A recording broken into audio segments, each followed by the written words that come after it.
அஸ்ஸலாமு அலைக்கும் வரஹ்மத்துல்லாஹி தஆலா வபரகாத்து.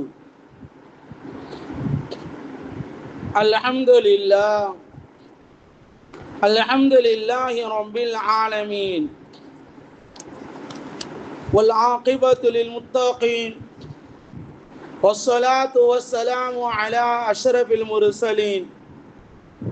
அம்மா பஅத் فقد قال الله تبارك وتعالى في كلامه القديم والفرقان الحميد: أعوذ بالله من الشيطان الرجيم بفضل بسم الله الرحمن الرحيم وكلوا واشربوا ولا تسرفوا إن الله لا يحب المسرفين.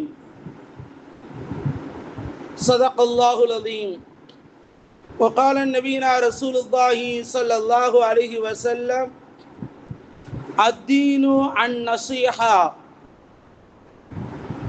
أو كما قال عليه الصلاة والسلام.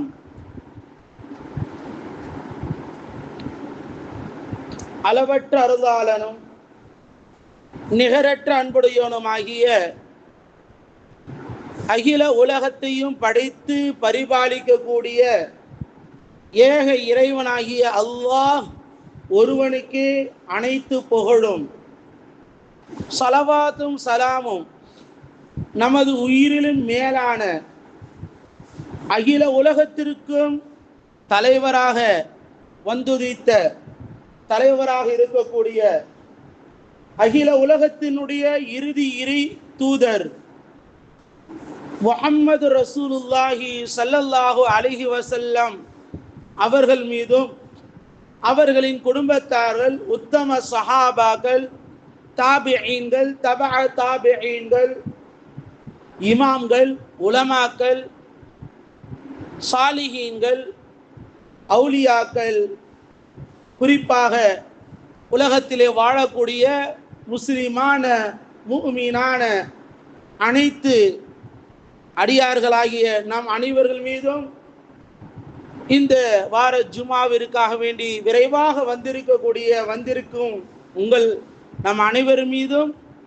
அல்லாஹ்வுடைய கருணையும் சாந்தியும் சமாதானம் என்றென்றும் எப்பொழுதும் குறையில்லாமல் நிறைவோடு நிலவட்டுமாக துஆ செய்தவனாக அல்லாஹ் நம்முடைய பாவங்கள் எல்லாம் இந்த ஜுமாவுடைய நாளிலே முழுவதுமாக மறைத்து மன்னித்து உலகத்திலே வாழக்கூடிய அனைத்து முஸ்லிம்களுக்கும் அல்லாஹு தாலா முழு ஈமான் உள்ளவர்களாகவும் அனைவர்களையும் தொழுகையாளிகளாகவும் உலகத்திலே வாழக்கூடிய அனைவர்களுக்கும் அல்லாஹ் ஹிதாயத்தை தந்தருவானாகவும் வாழும் காலமெல்லாம் நன்மைகள் செய்யக்கூடிய நல்லோர்களாகவும் பாவங்களை விட்டு விலகி அனைவர்களுக்கும் நல்லுபகாரம் செய்யக்கூடிய நல்லோர்களாக அல்லாஹ் நம் அனைவரில் ஆக்கியல்வானாக என்ற துஆவோடும் நமது நாயகம் முஹம்மது ரசூலுல்லாஹி ஸல்லல்லாஹு அலைஹி வஸல்லம் அவர்களை அவருடைய வாழ்க்கை வழிமுறைகளை பின்பற்றி வாழக்கூடிய அடியார்களாக அல்லாஹ் நம்மை ஆக்கியல்வானாக என்ற துஆவோடு இந்த வார ஜும்மாவுடைய உரையாக வீண் விரயம் செய்யாதீர்கள். கண்ணியத்துக்குரிய அல்லாஹுவின் நல்லடியார்களே, அல்லாஹு ஜல்லஷானு வ தஆலா அருமறையாம் திருமறையிலே கூறுகின்றான், குலு வகுலு, மேலும் நீங்கள் சாப்பிடுங்கள், நல்லா சாப்பிடுங்க, சாப்பாட்டில் குறை வைக்காதீங்க. அது வேண்டாம் இது வேண்டாம், அது ஒத்துக்காது இது ஒத்துக்காது, அது செட் ஆகாது இது செட் ஆகாது. நியத்தை மாற்றிக்கொள்ளுங்கள். நியத்தை என்ன செய்யணும்? மாற்றிக்கொள்ளணும். பயத்தை போக்கணும், ஆரோக்கியத்தை கொண்டு வரணும். நல்ல சாப்பிடுங்கள். வஷ்ரபு, நல்ல அருமையான அல்லாஹ்வுடைய தண்ணீர்களையும் நல்ல ஜூஸ் நல்ல பழ வகைகள் அவைகளை சாப்பிடுங்கள், பருகுங்கள். வலா துஸ்ரிஃபு, வீண் விரயம் செய்யாதீர்கள். என்ன செய்யாதீர்கள்? வீண் விரயம் செய்யாதீர்கள். கண்ணியத்துக்குரிய அல்லாஹ்வின் நல்லடியார்களே, சாப்பாட்டில் நம்ம தேவையானதை, நமக்கு தேவையானதை எவ்வளோ தேவையோ அவ்வளோ சாப்பிடலாம், அவ்வளோ சமைக்கலாம். நம்முடைய இல்லங்களுக்கு எவ்வளோ தேவை இருக்கின்றதோ அந்த தேவைக்கு நாம் செலவு செய்யலாம். தேவை மீறி செலவு செய்யக்கூடாது. வீட்டில் 4 பேருனா 4 பேருக்கு என்ன சாப்பாடோ, என்ன உணவு தேவையோ அது சமைக்கணும். நபி ஸல்லல்லாஹு அலைஹி வஸல்லம் அவர்கள் இந்த வசனத்தினுடைய விஷயத்தில் கூறும் பொழுது, நீங்க மட்டும் சாப்பிட வேண்டாம், பக்கத்தில் அக்கத்திலையும் கொஞ்சம் பாருங்க, பக்கத்துல அக்கத்திலையும் கொஞ்சம் பாருங்க. நம்ம வீட்டுக்கு பக்கத்தில் உள்ளவர்கள் பசியோடு இருந்தால் நீ வயிறு நிரம்ப சாப்பிடாத, அவர்களுக்கும் கொடுத்து சாப்பிடு என்று மார்க்கம் நமக்கு அழகான முறையில் சொல்லி காட்டியிருக்கின்றது. கண்டிப்பாக நாம் செய்கின்றோம், செய்யணும், செய்து கொண்டிருக்கின்றோம், இன்னும் செய்ய வேண்டும் இன்ஷா அல்லாஹ். அதில் பக்கத்தில் யார் இருந்தாலும் சரி, யார் இருந்தாலும் சரி, முஸ்லீமாக இருந்தாலும் சரி, முஸ்லீம் அல்லாத யார் இருந்தாலும் சரி, எதிரின்னு நினைக்கக்கூடாது, யாரையும் எதிரியாக பார்க்கக்கூடாது, நினைக்கவும் கூடாது. எதிரியாக, வில்லனாக, கெட்டவனாக, அயோக்கிய இவெல்லாம் துரோகி அப்படின்னு நினைக்க கூடாது. நாம செய்ய செய்ய ஸல்லல்லாஹு அலைஹி வஸல்லம் சொன்னாங்க. ஒரு 4 வாரத்துக்கு முன்னாடி சொன்னேன், உறவுகளை சேர்ந்து ஸல்லல்லாஹு அலைஹி வஸல்லம் சொன்னாங்க, அவன் தலை குனியும் அளவிற்கு நீ நன்மைகள் அவனுக்கு செய். அவன் எரிச்சல் படம் அவளுக்கு சரி, இவருக்கு இனிமேல் போதும்பா. ஸல்லல்லாஹு அலைஹி வஸல்லம் வந்து சஹாபி கேட்கிறாரு, யா ரசூலல்லாஹ், நான் என்ன நல்லது செஞ்சாலும் எனக்கு துரோகம் தான் செய்கிறாரு, எனக்கு என்ன, நான் நல்லது செஞ்சாலும் துரோகம் தான் செய்கிறாரு. அப்ப அவருக்கு இன்னும் நீ செய்ய, அவர் தலை குனிந்து வெக்கப்படும் அளவுக்கு பார்த்து, உனக்கு போய் நான் இது மாதிரி பண்ணிட்டேனே அப்படின்னு நினைக்கிற அளவுக்கு என்ன செய்யணும், அவருக்கு உபகாரம் செய்யணும், உதவி செய்யணும் இன்ஷா அல்லாஹ், பக்கத்துல யார் இருந்தாலும். எனவே நல்ல வீட்டில் இருந்துட்டு சாப்பிட்டு நிறைய சாப்பாடு சமைச்சிட்டு, இதுல அல்லாஹ் தஆலா என்ன சொல்றோம், வலா துஸ்ரிஃபு, வீண் விரையே செய்யாதீர்கள். அப்படியே என்ன செய்யக்கூடாது, இதை போய் பக்கத்தில் கொடுக்குறது என்ன நினைச்சிட்டு போறாங்க, ஏதோ நினைக்கிறாங்க. நம்மள நிறைய பேர் என்னன்னா கொஞ்சம் ஒரு தவறு செய்கின்றோம். நிறைய பேர் என்னன்னா சமைச்சு எல்லாம் முடிச்சு போய் ஒரு 3-4 மணிக்கு போன் அடிப்பாங்க, கொஞ்சம் சாப்பாடு இருக்குது, கொஞ்சம் மதரசால இருந்தால் வாங்கிட்டு போக சொல்லுங்களாம். என் சேர்த்து சமைக்கும் பொழுது கொஞ்சம் மதரசால இருக்கக்கூடிய 20 பேர் இருக்காங்க, 40 பேர் இருக்காங்க, அவங்களும் சேர்த்து சமைக்கலாம்ல. ஒரு ஏழைகளுக்கும், ஏழை பிள்ளைங்களுக்கும், கல்வியாளர்களுக்கும் எல்லாத்தையும் சேர்த்து சமைக்கலாம். கொடுக்கும்போது நீயத்தை வைக்கணும், மிச்சமா இருந்தா கொடுப்போமே, மீறட்டும், மீறும் போது கொடுக்கலாம், மிச்சமாகும்போது கொடுக்க என்பது இஸ்லாமிய மார்க்கமா? அல்லாஹ் சொல்றானா, ரசூலுல்லாஹி ஸல்லல்லாஹு அலைஹி வஸல்லம் சொல்றாங்களா? மிச்சமானதை கொடு, நீ மீந்து போனதை கொடு. மீந்து போனதை கொடுக்கணும் தான், ஆனால் மீறுவதற்கு முன்னால் அதற்கான திட்டமிடுதலோ நம்ம பகுதியில், நம்ம வீட்டு தெருவில் ஒரு விருந்தோம்பலை செய்கின்றோம். விருந்தோம்பலை செய்யும் பொழுது ஒரு சில பேர்கள் அழைத்திருப்போம், வருவார்கள், சிலர்கள் வரமாட்டார்கள்.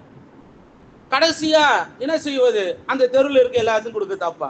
ஒரு 4 மணிக்கு சாப்பாடு ஒரு வீட்டுக்கு, அவங்க என்ன நினைப்பாங்க, சமைச்சா என்ன பண்றது? இது மார்க்கம் அல்ல. நாம் செய்யும் பொழுதே ஸல்லல்லாஹு அலைஹி வஸல்லம் சொன்னாங்க, உங்க வீட்டில் சாங்க அமைச்சா கொஞ்சம் எக்ஸ்ட்ரா வை, அக்கத்தை பக்கத்தில் கொடுக்கறதாண்டி, பக்கத்து வீட்டுக்கு கொடுக்கறதாண்டி என்ன செய்யுங்க, கொஞ்சம் எக்ஸ்ட்ரா வைங்கன்னு சொல்லி ஸல்லல்லாஹு அலைஹி வஸல்லம் சொல்றாங்க. மீந்து போனதை கொடுன்னு சொல்லல. மீந்து போனது ஏன்னா நம்ம சாப்பிட மாட்டோம்னு தெரியும், அப்ப கொஞ்சம் இதா இருக்குது, கொஞ்சம் லன் தனாலுல் பிர்ர ஹத்தா துன்ஃபிகு மிம்மா துஹிப்பூன், உனக்கு என்ன விருப்பமோ, நீ என்ன விரும்புகின்றாயோ அதை தர்மம் செய்யாத வரைக்கும், செலவு செய்யாத வரைக்கும், கொடுக்காத வரைக்கும் நீங்க நன்மைகளை அடைய முடியாது, நீங்க நன்மைகளை திட்டமாக அடைய முடியாது. கண்ணியத்துக்குரிய அல்லாஹ்வின் நல்லடியார்களே, அல்லாஹு ஜல்லஷானு வ தஆலா நாம் உணவுகளை சமைக்கும் பொழுது எவ்வளவு சமைக்கணும், எவ்வளவு பேர் கொடுக்கணும் என்பதை திட்டமிடுதோடு செய்யணும். அதிகப்படியாக சமைத்துட்டு ஆள் வரலன்னு கவலைப்பட்டு உட்கார்ந்து இருக்கக்கூடாது. கம்மியா சமைச்சிட்டு அதிகமா அழைச்சிட்டு வந்த பிறகு சாப்பாடு இல்லாம போய் திட்டக்கூடாது. அந்த மாதிரி ஆகக்கூடாது, அந்த மாதிரி ஆகிவிடக்கூடாது. எனவே நம்முடைய காரியங்களிலே அல்லாஹு தஆலா சொன்னதன் பிரகாரம் நடக்க வேண்டும். நல்லா சாப்பிடணும், நல்லா பருகணும். வலா துஸ்ரிஃபு, வீண் விரையும் செய்யாதீர்கள். இப்போ வீண் விரை இருக்கே இல்லை, இதில் வாங்க பாயிண்ட். இன்னைக்கு வீண் விரை எதெல்லாம் இருக்கு? வீண் விரயம். நம்முடைய பிள்ளைகளுக்கு, ஒரு மாணவனுக்கு, நம்முடைய மகனுக்கு ஒரு 100 ரூபா நோட்டை வாங்கி கொடுக்குறோம். ஒரு 100 ரூபால ஒரு நோட்டு புத்தகம். அவன் என்ன செய்யறான்? அந்த புத்தகத்தை நெருப்புல என்ன செய்யற? எரிக்கிறான். அது எரியுது, அது பார்க்கறான், அது எரியுது நல்லா. இதை பார்த்து நாம சந்தோஷப்படுவோமா, கவலைப்படுவோமா, கோபப்படுவோமா? சந்தோஷப்படவே மாட்டோம். யாராச்சும் படுவோமா? ஏன்பா 100 ரூபா கொடுத்து உனக்கு புக்கு வாங்கி கொடுத்தா இந்த மாதிரி வீணாக்கரே, உனக்கு அதான் வாங்கி கொடுத்த, அதுக்காக வாங்கி கொடுத்தேன் அப்படின்னு நினைப்போமா இல்லையா? இந்த உதாரணத்தோட நம்ம அப்படியே வாங்க. அது போலத்தான் இன்னைக்கு நம்மில் சிலர்கள், எல்லோரும் இல்லை, சிலர்கள் ஏதாவது வெடிப்பொருள், பட்டாசு என்ற பெயரில் சிலர்கள் வாங்கி கொடுப்பார்கள். சிலர்கள் எங்காவது வரும், வந்தாலும் சரி வாங்கினாலும் சரி, வந்தது தானே, யாராவது கிஃப்ட் கொடுக்குறாங்க, அது அன்பளிப்பு கொடுக்குறாங்க, நான் பயன்படுத்தி கொள்கின்றேன், அது மார்க்கத்தில் இருக்கிறதா என்று சொன்னால் அதுவும் இல்லை. நாம ஒரு பொருள் வாங்கி ஒரு செலவு செய்து 100 ரூபாய்க்கு அந்த வெடிப்பொருள் வாங்கி வெடிப்பதனால் இந்த நோட்டுக்கும் இதுக்கு ரெண்டு ஒன்று தான், ரெண்டு எந்த பிரயோஜனம் இல்லாமல் வீணா போதா இல்லையா? இது போலத்தான், இதே போலத்தான் இணையத்துக்குரிய அல்லாஹ் நல்லடியார்களே, பசுமை தீபாவளி என்ற தலைப்பில் ஒரு சகோதரி அவர்கள் அகிலாம்பாள் என்பவருடைய கட்டுரையில சில பல்வேறு விஷயங்கள் எழுதியிருக்கின்றார்கள்.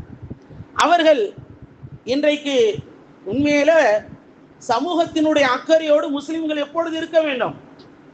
நான் சொல்வது முஸ்லிம் சமூகத்திற்கு அக்கறையோடு இருக்க வேண்டும். நாம் யாருக்கும் தொல்லை கொடுக்க கூடாது. அந்த அடிப்படையில் தான் நாம் வாழ வேண்டும். நாம் சந்தோஷத்திற்காக வேண்டி பிறருடைய அமல்களை கெடுக்கக்கூடாது, பிறருடைய நிம்மதி கெடுக்கக்கூடாது. மார்க்கத்தினுடைய வழிமுறைகளை பின்பற்ற வேண்டும். அவர்கள் எழுதுகின்றார்கள், பட்டாசு வெடிப்பதனால் அதனுடைய கழிவுகள் நீரில் கலக்கப்பட்டு அது செல்லும் இடமெல்லாம் கலந்து அந்த நீரெல்லாம் சின்ன பின்னமாக ஆகிவிடுகிறது. நீர்நிலைகள் எல்லாம் அது நாசமாகி நீர்நிலைகளே உள்ள உயிரினங்கள், நீரில் இருக்கக்கூடிய உயிரினங்கள், அது மீனாக இருக்கட்டும், எந்த பொருளாக இருக்கட்டும், அவைகள் எல்லாம் வீணாகி விடுகிறது. அதிலிருந்து வரக்கூடிய உணவு தான் நம்ம சாப்பிட்றோம். அந்த மீனை சாப்பிட்றோம், கழிவுகள் எல்லாம் அதுல போய் கலக்குது. அதுல இருந்து வரக்கூடிய மீன் அது சாப்பிட்றோமா இல்லையா? அதுன்னு வரக்கூடிய நண்டு சாப்பிட்றாங்க, சில பேர் சாப்பிட்றாங்களே இல்லையா?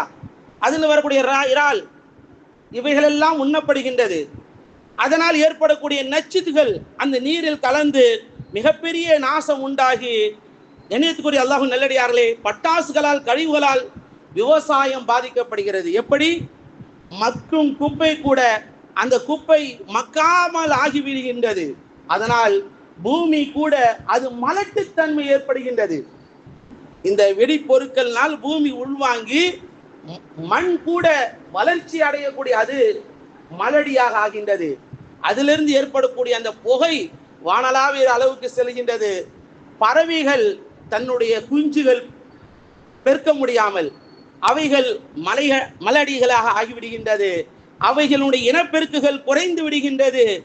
பறவைகள் இல்லாமல் போய்விடுகின்றது. பறவைகள் இல்லை என்றால் காடுகள் இல்லை, காடுகள் இல்லை என்றால் என்ன இல்லை? ஓடைகள் இல்லை, ஓடைகள் இல்லை என்றால் நதிகள் இல்லை, நதிகள் இல்லை என்றால் ஆறுகள் இல்லை, ஆறுகள் இல்லை என்றால் நீர்நிலைகள் இல்லை, நீர்நிலைகள் இல்லை என்றால் வேளாண்மை இல்லை, வேளாண்மை இல்லை என்றால் இந்த உலகத்தினுடைய மிகப்பெரிய மனித உணவு அவசியத்துக்கு தேவையானது உணவு. உணவு இல்லை என்றால் மனிதன் இல்லை, மனிதன் இல்லை என்றால் என்ன ஆகும்? சற்று சிந்தித்து பாருங்கள். எவ்வளோ பெரிய பாதிப்புகள், எவ்வளோ பெரிய ஆபத்துகள், எவ்வளோ பெரிய விளைவுகள் உண்டாக்கக்கூடியதாக இருக்கின்றது. சற்றும் நாம் சிந்திக்க கடமைப்பட்டிருக்கின்றோம். சிந்திக்காமல் விட்டுவிட்டோம் என்று சொன்னால் எவ்வளவு பெரிய பாதிப்புக்கு இந்த உலகம் ஆளாகும் என்பதை கொஞ்சம் கவனத்தில் எடுத்துக்கொள்ளுங்கள். நாம் சிந்திக்க வேண்டிய விஷயம், குறிப்பாக மூமீன்கள், அஃபலா யாக்கிலூன், அறிய மாட்டீர்களா? அஃபலா யததப்பரூன், சிந்திக்க மாட்டீர்களா என்று அல்லாஹ் கேட்கின்றான். எல்லா விஷயங்களையும் சிந்திக்கணும். சிந்தித்து செயல்படக்கூடிய மனிதர்களாக மட்டும் அல்லாஹ்விலே மூமின்களாக அல்லாஹ் இருக்கின்றான். மூமின்கள் எப்பொழுதும் சிந்தித்து செயல்படுவார்கள்.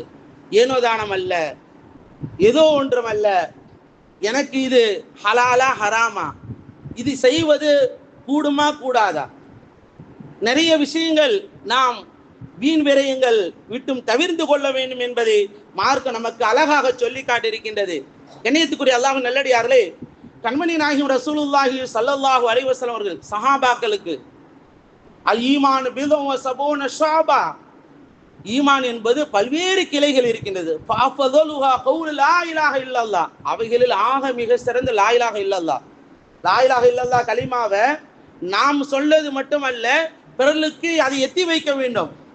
நான் மட்டும் முஸ்லீமா இருக்கிறேன், நான் மட்டும் அல்லாஹ் வணங்குறேன், நான் மட்டும் ஏக இறைவன் ஒருவனை வணங்கிட்டு நான் மட்டும் சொர்க்கத்துக்கு போனா நினைக்க கூடாது. அது சுயநலம், அது சுய புத்தி. நான் மட்டும் நல்லா இருந்தா போதும், நான் மட்டும் தொழுதா போதும், பிற பக்கத்தில் இருப்பவர்கள் எக்கால கட்ட போனா என்ன, எந்த நிலைமையில் இருந்தா எனக்கு என்ன, பக்கத்தில் உள்ளவர் அவருக்கு ஹிதாயத் இல்லையே, கவலைப்பட வேண்டும். ஸல்லல்லாஹு அலைஹி வஸல்லம் கவலைப்பட்டார்கள். அந்த ஃபிக்ர், அந்த கவலை உம்மத்தில் நமக்கு வரணும், உம்மத்தின் மீது கவலை வரணும், அந்த அழுக வரணும். யா அல்லாஹ், இவருக்கு தொழுகையினுடைய பாக்கியத்தை கொடு ரப்பே, இவருடைய இல்லத்தை பரக்கத்தான இல்லமாக்கு ரப்பே, அதன் மூலமாக என்று துவா கேட்கணும். அவருக்கு மஸ்ஜிதோட தொடர்பு ஏற்படுத்துவதற்கு முயற்சி செய்யணும். இதெல்லாம் லா இலாஹ இல்லல்லாஹ். வாதுனாக இமாத்தத்துல் ஆதானி தரி, இது மட்டும் நோக்கம் இல்லைங்க. அல்லாஹ் வேற லா இலாஹ இல்லல்லாஹ் அது மட்டும் நோக்கம் அல்ல. இஸ்லாத்தினுடைய ஆரம்பம் லா இலாஹ இல்லல்லாஹ், கடைசி தரஜா பாதையில கிடக்கக்கூடிய கல்லையோ முள்ளையோ அகற்றுவது நன்மைகள், அது ஈமானை சார்ந்தது. அப்போ ஒரு மூமின் கல்லை போட்டு என்ன செய்ய மாட்டாரு, தொல்லைப்படுத்த மாட்டாரு, முள்ளு போட்டு தொல்லைப்படுத்த மாட்டாரு. பக்கத்து வீட்டுக்கார நம்ம வீட்டுக்கு வரக்கூடாது, இந்த பக்கம் வந்துடவே கூடாது சொல்லி கல்லை போட்டு மறைக்கூடாது, முள்ளை போட்டு மறைக்கூடாது. என்ன செய்யக்கூடாது, அவங்களாம் வந்துடக்கூடாது, இந்த பக்கமே வந்துடக்கூடாது, இந்த பக்கமே எட்டி பார்க்க கூடாது. அதை போட்டு கல்லை போட்டு மறைக்கிறது, மண்ணு போட்டு மறைக்கிறது, வேலி போட்டு மறைப்பது, எல்லாத்தையும் போடு. இன்னைக்கு பாதுகாப்புக்காண்டி என்ன செய்யறான், ஒரு பாதுகாப்புக்காண்டி விஷ ஜந்துகள் உள்ள வரக்கூடாது, விஷ ஜந்துகள் உள்ள வந்துடக்கூடாது அப்படின்னு சொல்லி என்ன செய்யறான், வேலி போடுகின்றோம். இந்த அடிப்படையில, நல்ல நோக்கத்தின் அடிப்படையில, ஒரு பாதுகாப்பு அடிப்படையில் போடுறோம்.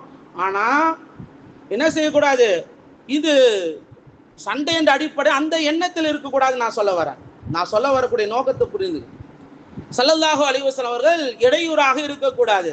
இது நான் போட்ட பாதை, நான் இந்த தெரு நான் தான் ஃபர்ஸ்ட் வந்தேன், நான் தான் வந்தேன், நான் எனக்கு தான் உரிமை இருக்கிறது அப்படின்னு சொல்லி என்ன செய்யக்கூடாது, கல்லை போட்டு என்ன செய்யக்கூடாது, தெருவை மறைக்கக்கூடாது, ரோட்டை மறைக்கக்கூடாது, ரோட்ல யாரும் செல்லக்கூடாதுன்னு சொல்லி ஒரு மூமின் இருக்கக்கூடாது. ஸல்லல்லாஹு அலைஹி வஸல்லம் அவர்கள் அதையெல்லாம் அகற்றுவது நீ ஈமான் உள்ளவர் என்று ஸல்லல்லாஹு அலைஹி வஸல்லம் சொல்கின்றார்கள். ஒரு மூமின் எப்படி இருக்க வேண்டும், வீண் விரையை செய்யக்கூடியவராக இருக்க மாட்டார், அவர் நன்மை செய்யக்கூடியவராக இருப்பார், நல்லதை செய்யக்கூடியவராக இருப்பார். அத்தீனு அன் நசீஹா, மார்க்கம் என்பது பிறர்களுக்கு நலவை நாடுவது தான். மார்க்கம் என்பது என்னது, பிறர்களுக்கு நலவை நாடுவது. நலவை நாடுவது தான் ஈமானுடைய அடையாளம், ஒரு மூமினுடைய அடையாளம். அந்த மூமினுடைய அடையாளத்தை தான் ஸல்லல்லாஹு அலைஹி வஸல்லம் அவர்கள் கூறுகின்றார்கள். ஒரு மூமினுடைய அடையாளங்கள் என்ன? கண்ணியத்துக்குரிய அல்லாஹ் நல்லடியார்களே, நம்ம எல்லாம் கேள்விப்பட்டிருப்போம், 2002 குஜராத்தினுடைய கலவரத்துல ஒரு மிகப்பெரிய ஒரு பாதிப்பு, ஒரு முஸ்லிமான ஒரு பெண்மனுடைய நிறைமாத கர்ப்பிணி பெண்ணுடைய வயிற்றில் இருக்கக்கூடிய சிசுவை எடுத்து கொடூரமாக கொலை செய்த சமூகம். அந்த சமூகத்திடத்துல ஒரு ஆய்வு செய்கின்றார்கள். ஏன் இவ்வளோ உங்களுக்கு முஸ்லிம் மீது வெறுப்பு, ஏங்க இந்த வெறுப்பு உங்களுக்கு, நீங்க இதை ஏன் செஞ்சீங்க, அதுவும் ஒரு நிறைமாத கர்ப்பினுடைய பெண்ணுடைய அந்த சிசுவை அழிக்கும் அளவுக்கு உங்களுக்கு ஏன் இந்த வன்மம் என்று கேட்கும் பொழுது, நாங்கள்லாம் தாழ்த்தப்பட்டவர்கள், நாங்கள் வறுமையில் இருக்கின்றோம், சாப்பாட்டுக்கு ஒரு வேளைக்கு வழி இல்லாமல் நாங்கள் இருக்கின்றோம், எங்களுக்கு அருகிலே முஸ்லிம்கள் வாழ்ந்து கொண்டிருந்தார்கள், சுகபோகமாக வாழ்ந்தார்கள், ஆனால் பக்கத்தில் நாங்கள் இருக்கின்றோம் என்று கூட அவர்களுக்கு எண்ணம் இல்லை. நல்ல அவர்களுடைய விருந்தோம்பங்கள் நல்ல சமைத்து சாப்பிடுவார்கள். ஆனால் வீணா போனதை கூட அந்த சமையல் அவர்கள் விருந்தோம்பல் கூட எங்களை அழைக்க மாட்டாங்க. சரி, அதுல வீணா போயிருக்குமா இல்லையா, அதை கூட எங்களுக்கு கொடுக்க மாட்டாங்க. அதை என்ன செய்வோம், குப்பையில கொட்டுவாங்க. அதை நாங்கள் பார்த்து கண் கலங்கி இருக்கின்றோம். இப்படியாக எங்களுடைய உள்ளங்கள்ல கொஞ்சம் கொஞ்சமாக வெறுப்பு வந்துச்சு. இப்படி நாங்கள் இருக்கும் பொழுது எங்க முஸ்லிம்களை பற்றி தவறாக சொன்னாங்க, எங்களுடைய உள்ளத்துல வந்துருச்சுன்றாங்க. கண்ணியத்துக்குரிய அல்லாஹ் நல்லடியார்களே, இதை நான் சொல்வது எதற்காக என்று சொன்னால், நாம் சமைக்கும் பொழுது பிறருக்கு கொடுக்க வேண்டும் என்பது வெறும் முஸ்லிம்களுக்கு மட்டுமல்ல, அனைத்து சமூகத்திற்கும் தான் அல்லாஹ் சொல்லி இருக்கின்றார். ரசூலுல்லாஹி ஸல்லல்லாஹு அலைஹி வஸல்லம் கூறியிருக்கின்றார்கள். எல்லோருக்கும் நாம் கவனிக்க வேண்டிய விஷயமாக இருக்கின்றது. எனவே அந்த வெறுப்புணர்வுகள் வந்துவிடக்கூடாது. உண்மையில் நாம் இன்னும் கொடுக்கின்றோம், கொடுப்போம், எல்லோரோட இணக்கமாக இருக்கின்றோம். யாரும் நம்மிடத்துல இந்த மாதிரியான வார்த்தைகள் சொல்லக்கூடாது. சமூகத்தில் இன்னைக்கு பார்த்தீங்கன்னு சொன்னா, யாராவது ஒரு முஸ்லிம் தவறு செய்து விட்டாங்க சொன்னா எல்லா என்ன குறையாக சொல்வார்கள். அவர்கள் செய்ததின் காரணமாக இஸ்லாமிய சமூகம் அப்படி செய்கின்றதா? இல்லை, அறவே இல்லை. இஸ்லாமிய சமூகம் எல்லோருக்கும் நலவை நாடக்கூடியதாக இருக்கிறது. எந்த ஒரு மழையாக இருந்தாலும் பாதிப்பாக இருந்தாலும் ஓடோடி உதவி செய்யக்கூடியவர்கள் முஸ்லிம்கள் இருக்கின்றார்கள், மூமின்கள் இருக்கின்றார்களே, இஸ்லாமியர்கள் தான் வருகின்றார்கள் என்று உலகளாவிய ரீதியிலே இன்றைக்கு இருக்கின்றது. அல்லாஹு ஜல்லஷானு வ தஆலா பெருமானார் ரசூலுல்லாஹி ஸல்லல்லாஹு அலைஹி வஸல்லம் அவர்கள் எவ்வாறான சமூகத்தினிடத்தில் நடந்து கொண்டார்கள். அனைத்து லா இலாஹ இல்லல்லாஹ் கலிமாவை நாம் சொன்னாலும் அவர்கள் சொல்லாவிட்டாலும், ஆனால் அவர்களோடு இணக்கமாக எப்பொழுதும் இருந்திருக்கின்றார்கள். அவர்களோடு ஒரு உறவுகள் இருந்தது. ஆனால் இன்றைக்கு நாம் அது சில நேரங்களிலே சிலர்களால் விதைக்கப்படுகின்றது. அவைகளை விட்டும் அவர்களோடு நாம் எப்பொழுதும் ஒரு ஒற்றுமையோடு இருக்க வேண்டும் என்பதை மார்க்க நமக்கு வலியுறுத்துகின்றது. அதுபோல நாம் நம்முடைய பெருநாட்களிலே அவர்களுக்கு உணவு நாம் கொடுக்க வேண்டும். அதுபோல அவர்களிடத்தில் நமக்கு ஏதாவது வந்தாலும் வாங்கி கொள்ள வேண்டும், அன்போடு வாங்கி கொள்ள வேண்டும். நாங்கெல்லாம் சாப்பிட மாட்டோம் அப்படின்னு சொல்லக்கூடாது. நம்ம என்ன செய்யணும், வாங்கி கொள்ள வேண்டும், அன்போடு வாங்கி கொள்ள வேண்டும், பாசத்தோடு என்ன செய்து வாங்கி கொள்ள வேண்டும், பரிமாறிக்கொள்ள வேண்டும். அவர்களுக்கு என்ன செய்ய வேண்டும், பாராட்ட வேண்டும். அவர்களுக்கு ஹிதாயத்திற்காக வேண்டி துஆ செய்ய வேண்டும். அவர்களுடைய எல்லா வித வாழ்க்கைக்காக வேண்டிய அவர்களுடைய ஹிதாயத்திற்காக மட்டுமல்ல, எல்லாவற்றிற்காக வேண்டி துஆ செய்ய வேண்டும், பிரார்த்தனை செய்ய வேண்டும். இஸ்லாம் அதுதானே சொல்லி காட்டியிருக்கின்றது, அதுதான் நமக்கு புரிய வைத்திருக்கின்றது. கண்ணியத்துக்குரிய அல்லாஹ் நல்லடியார்களே, நம்முடைய வீண் விரயங்கள் அது மிகப்பெரிய இன்னல்லாஹ் லா யுஹிப்புல் முஸ்ரிஃபீன், வீண் விரயம் செய்யக்கூடியவர்களை அல்லாஹ் நேசிப்பதே இல்லை, விரும்புவதே இல்லை. அல்லாஹ் நேசிக்க வேண்டும் சொன்னால் வீண் விரயம் செய்யக்கூடாது.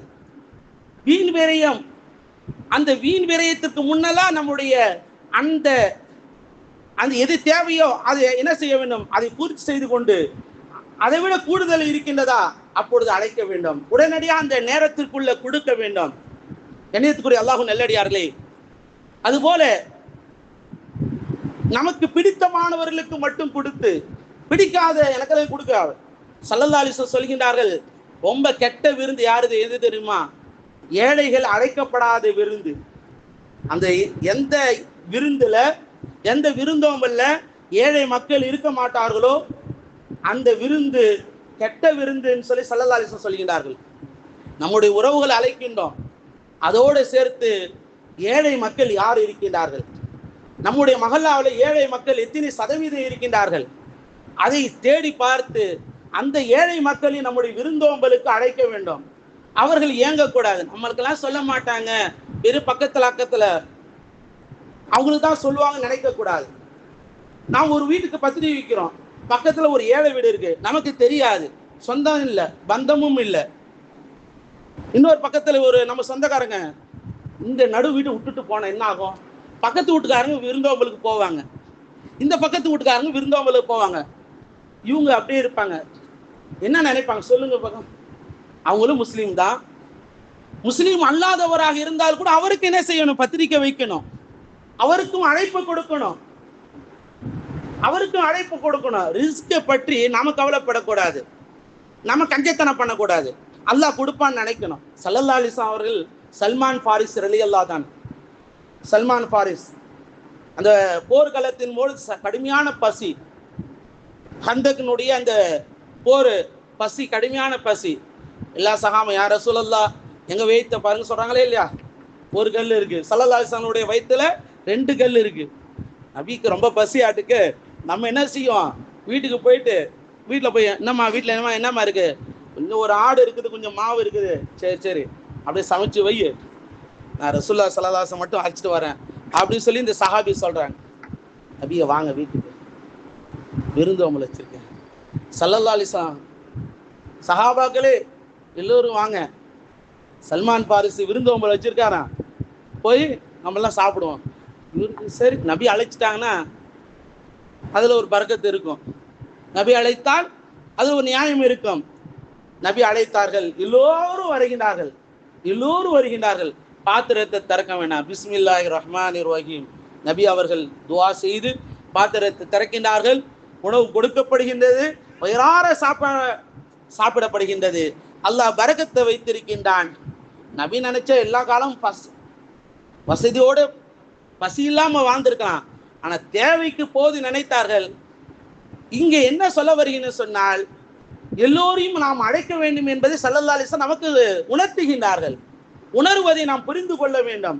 கண்ணியத்துக்குரிய அல்லாஹ்வின் நல்லடியார்களே, பெருமானார் ரசூலுல்லாஹி ஸல்லல்லாஹு அலைஹி வஸல்லம் உம்மத்தாகிய நாம் வெறும் தொழுகை மட்டுமல்ல, அல்லாஹு தஆலா குர்ஆன்ல சொல்கின்றான், அரைத்தல்லதி யுகதிபு பித்தீன் ஃபதாலிகல்லதி யதுல் யதீம் வலா யஹது அலா துஆமில் மிஸ்கின். தொழுதா மட்டும் போதும், யாருக்கு சாப்பாடு வழங்காத, சாப்பாடுலாம் கொடுக்காத. வலா யஹது அலா துஆமி, சாப்பாடு போடுவது தடுப்பான், அவனு போட மாட்டான். சாப்பாடு யாராச்சும் போட்டாங்கன்னா, ஏன் இதெல்லாம் போட்டு இருக்க, வீண் தேவையில்லாம் வேற ஏதாவது செய்யப்பா அப்படின்னு சொல்றாங்க. வலா யஹது அலா துஆமில் மிஸ்கின், ஏழைகளுக்கு உணவளிப்பது கூட தடுக்கின்றானே, ஏறவ மாட்டானல்லவா. வவைலுல் லில் முஸல்லீன், அவன் தொழுகிறான்னு சொன்னா அவருக்கு நாசம் என்று ஸல்லல்லாஹு அலைஹி அல்லாஹ் ரப்பல் ஆலமீன் குர்ஆனில் கூறுகின்றான். தொழுகை இருக்கின்றது, அமல்கள் இருக்கின்றது, ஆனால் உணவளிப்பது இல்லை, கருணை உள்ளம் இல்லை என்று சொன்னால் அவனுடைய தொழுகை அவனுக்கு கேடுதான், அவன் இந்த தொழுகையாளி கேடுதான் சொல்லி அல்லாஹ் ரப்பல் ஆலமீன் கூறுகின்றான். கண்ணியத்துக்குரிய அல்லாஹ் நல்லடியார்களே, அத்தீனு அன்-நஸீஹா ஸல்லல்லாஹு அலைஹி வஸல்லம் சொன்னார்கள்லவா, இஸ்லாம் என்பது தீன் என்பது பிறர்களினுடைய நலனை நாடுவதுதான். இஸ்லாத்துக்கு வந்த உடனே என்ன செய்யக்கூடாது, இஸ்லாம் இப்படித்தான் அப்படித்தான் சொல்லி ரொம்ப வற்புறுத்தக்கூடாது, அழகாக சொல்ல வேண்டும். இஸ்லாம்னா இப்படித்தான்ப்பா, நீ கவலைப்படாத, இப்படித்தான். அப்படிதான் ஒருத்தர் என்ன பண்ணாரு, லண்டன்ல இஸ்லாத்தை ஏற்றுக்கொண்டு லண்டனுக்கு போறாரு. ஒரு முஸ்லீமாக ஆன பிறகு இங்கேருந்து போகும்பொழுது மகரிபுடைய நேரமாச்சு. மகரிபுடைய தொழுக சொல்லிட்டாங்க. அவரும் தொழுதாரு. அப்புறம் பின் சுன்னத்தெல்லாம் தொழுங்க பாய், நீங்க இஸ்லாத்தை ஏத்துட்டீங்க, பின் சுன்னத்தை தொழுதாரு. பிறகு அவாபி நஃபிலா இருக்கு, அதுவும் தொழுணும், அதுவும் தொழுதாரு. அப்புறம் பார்த்தா இஷாவுடைய நேரம் வந்துச்சு, இஷாவும் தொழுதாரு. இஷாவுடைய முன் சுன்னத்து, இஷாவுடைய ஃபாலு, இஷாவுடைய பின் சுன்னத்து, இஷாவுடைய நஃபீலு, தராவி தொழுணும், 20 ரக்காத் தொழுங்க. தராவி தொழுதாரு. தூங்குறாரு. திடீர்னு பார்த்தா 6 மணி நேரம். அடுத்து என்ன, தஹஜ்ஜுத் வந்து ஏந்திரிங்க, நோன்பு வைக்கணும். அப்ப அந்த நேரத்தில் 20 மணி நேரம் நோன்பு. தஹஜ்ஜுத் தொழுதாரு, நோன்பை வச்சாரு. மகரிப் ஆனது, நோன்பை திறந்தாரு, இஸ்லாத்தை திறந்துட்டார், இஸ்லாத்தை விட்டுட்டாரு. என்ன புரியுதா உங்களுக்கு? இங்க என்னது, இஸ்லாம் என்பது இலகுவானது, எல்லோருக்கும் நலவை நாடக்கூடியது. பயணத்தில் இருப்பவர்களுக்கு தொழுகை 4-2 தொழுணும். இஷானுடைய தொழுகை என்ன செய்யணும், 4-2 தொழுணும். பயணத்தில் இருப்பவருக்கு முன் சுன்னத்து கிடையாது, பின் சுன்னத்து கிடையாது, நஃபிலும் கிடையாது, தேவையில்லை. பயணத்தில் இருப்பவருக்கு நோம்பும் கிடையாது, அப்புறம் வச்சுக்கலாம். மார்க்கம் இலகுவா இருக்குங்க, இலகுவானது, இலகுவான மார்க்கம். கடுமைப்படுத்தி விட்டார்கள். இப்படித்தான் இப்படித்தான் இப்படி அழகான முறையில இஸ்லாம் இருக்கின்றது. அதை நாம் அந்த மார்க்கத்தை பிற மக்களுக்கு சொல்லக்கூடிய நல்லோர்களாக அழகான முறையில, இஸ்லாம் பயப்பட வேணாங்க, வாங்க தைரியமா, இஸ்லாம் என்பது நீங்க பயப்படுற மாதிரி இல்லை, நீங்க நினைக்கிற மாதிரி இல்லை அப்படின்னு சொல்லி இஸ்லாத்தை மக்களுக்கு போதிக்க வேண்டும். பிற மக்களுக்கு இஸ்லாமிய அந்த நல் வழிமுறைகளை சொல்ல வேண்டும். நாம் இன்ஷா அல்லாஹ் அதை பின்பற்றினோம் என்று சொன்னால் இஸ்லாம் அல்லாஹு ரப்புல் ஆலமீன் ஈருலகத்தில் அல்லாஹ் நம்மை வெற்றியாளர்களாக அல்லாஹ் ஆக்கியல்வானாக. வாஹிர் தஅவானா அல்ஹம்துலில்லாஹி ரப்பில் ஆலமீன். அஸ்ஸலாமு அலைக்கும் வரஹ்மத்துல்லாஹி தஆலா வபரகாத்துஹு.